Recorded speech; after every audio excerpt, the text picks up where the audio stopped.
بسم اللہ الرحمن الرحیم۔ میرے پیارے بہن بھائی، امید کرتی ہوں آپ خیریت سے ہوں گے۔ اللہ پاک آپ کو صحت اور سلامتی عطا فرمائے، کوئی پریشانی آپ کے پاس بھی نہ آئے۔ لا الہ الا اللہ محمد رسول اللہ، ایک خاص عمل، ایک خاص وظیفہ۔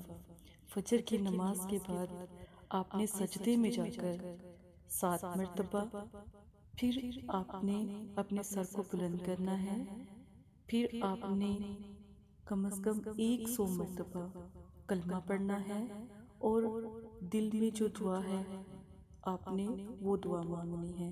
کیا کوئی حاجت، کوئی پریشانی ہے، اس کے لیے دعا مانگے، انشاءاللہ اتنا اللہ پاک کرم کریں گے، ہر حاجت آپ کی پوری ہو جائے گی کہ دنیا بھی آپ سے پوچھے گی کہ آپ نے ایسا کیا عمل کیا جو آپ کے گھر میں اتنا رزق ہے، کوئی پریشانی نہیں ہے۔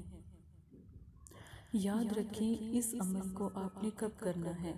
اس عمل کو جب بھی آپ کریں تو آپ نے جس جگہ جس مقصد کے لیے عمل کرنا ہے، اگر گھر میں ہے تو اپنا مقصد بیان کریں گے، اگر آپ دکان پر ہیں اپنا مقصد بیان کریں گے، یہاں تک کہ اگر آپ کوئی بس یا کوئی گاڑی بھی چلاتے ہیں تو اس میں بیٹھ کر یہ عمل کریں، ٹھیک ہے نا؟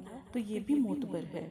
اگر فرض کرے فجر کی نماز کا ٹائم نہیں ہے تو آپ جس جگہ بھی موجود ہے سجدے میں چلے جائیں اور اللہ کا کلام پڑھیں، اور انشاءاللہ ہر دعا آپ کی اسی لمحہ قبول ہوگی۔ سبحان اللہ۔